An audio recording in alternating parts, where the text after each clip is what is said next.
warahmatullahi wabarakatuh. Halo semua, perkenalkan nama saya Alia Zahwa Anitra. Saya sebagai moderator dari kelompok 1 yang akan menyampaikan materi tentang kedudukan dan fungsi bahasa Indonesia. Adapun anggota kelompok saya yaitu ada Amelia Dias Andini, ada Anggun PM, dan Anissa Fitri. Sebelum memulai presentasi, kami berterima kasih kepada dosen pengampu, Ibu Profesor Dr. Hajah Hasnah Faizah, AR, SPD, M.Hum, yang telah membimbing kami. Baiklah, mari kita masuk ke materi yang pertama. Kedudukan bahasa Indonesia. Kedudukan bahasa Indonesia terbagi menjadi dua, yaitu yang pertama, kedudukan bahasa Indonesia sebagai bahasa nasional. Kedudukan bahasa Indonesia dalam bahasa nasional didasarkan pada Sumpah Pemuda tanggal 28 Oktober 1928 yang berbunyi, "Kami putra dan putri Indonesia menjunjung bahasa persatuan bahasa Indonesia."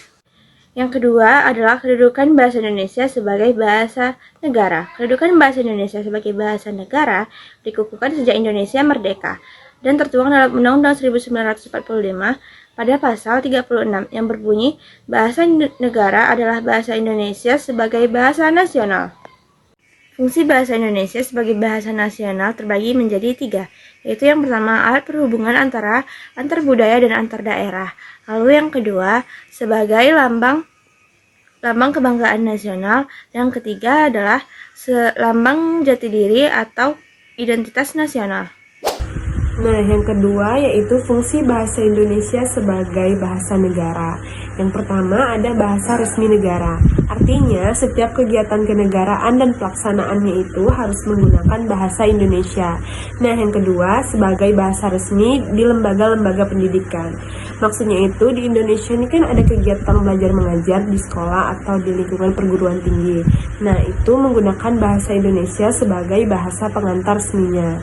Terus yang ketiga sebagai bahasa iptek dan budaya. Bahasa Indonesia digunakan untuk pengembangan dan pemanfaatan ilmu pengetahuan dan teknologi, serta fungsi lainnya sebagai bahasa resmi pembangunan kebudayaan. Dalam hal ini, bahasa Indonesia berperan sebagai media pengembangan dan pelestarian budaya nasional.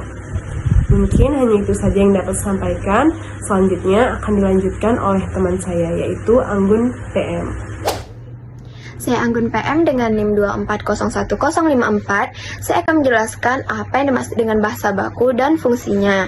Nah, bahasa baku ini adalah bahasa yang sesuai dengan ejaan yang disempurnakan dan Kamus Besar Bahasa Indonesia. Dalam pengertian lain, bahasa baku adalah bentuk bahasa yang telah mengalami standarisasi, yaitu tahap penegakan tata bahasa dan kamus normatif. Nah, selanjutnya itu ada fungsi bahasa baku. Fungsi bahasa baku ada 4. Yang pertama yaitu fungsi pemersatu. Kondisi bangsa Indonesia dari segi kebahasaan yang sangatlah menarik, perlu adanya kesepakatan bersama untuk menentukan bahasa yang digunakan saat mereka bertemu. Kondisi inilah bahasa baku bahasa Indonesia hadir menjadi rujukan utama para runtun bahasa antar daerah. Nah, yang kedua yaitu fungsi kekasan. Banyak pihak yang berpendapat bahwa bahasa Indonesia sama dengan bahasa Melayu. Maka dari itu, standarisasi perlu kita terapkan dalam penggunaan bahasa Indonesia agar membedakan dengan bahasa-bahasa yang serumpun. Karena bahasa bagi sebuah negara adalah identitas yang perlu kita terapkan. Yang ketiga ada fungsi kewibawaan. Bahasa baku dianggap sebagai bahasa kewibawaan karena banyak digunakan di akademis, ahli-ahli bahasa, dan pembelajar lainnya. Fungsi ini disebut juga dengan fungsi kecendekiaan. Yang keempat ada fungsi kerangka acuan. Sebagai kerangka berarti ada konsep-konsep kebenaran tertentu yang meski diperhatikan dalam bahasa baku.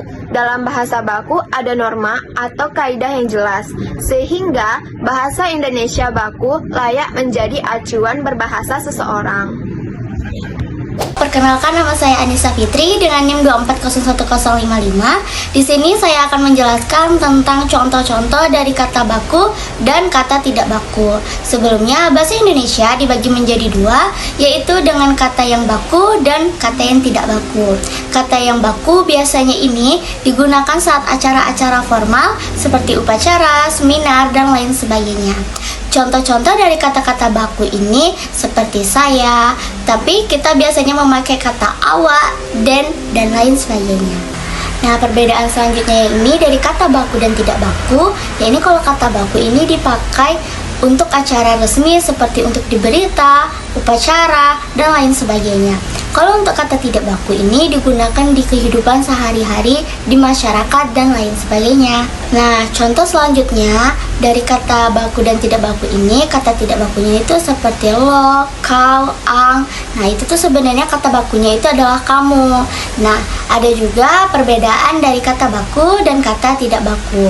Nah, perbedaan dari kata baku ini sendiri, dia memiliki aturan dari PUEBI atau dari EYD yang bersumber dari KBBI. Sedangkan kata yang untuk tidak bakunya, dia itu sudah bercampur dengan bahasa asing, bahasa daerah, atau bahasa yang tidak sesuai dengan kaidah bahasa Indonesia. Mungkin hanya itu saja yang dapat saya dan teman-teman saya sampaikan. Jika ada salah kami semua mohon maaf. Saya akhiri dengan Assalamualaikum warahmatullahi wabarakatuh.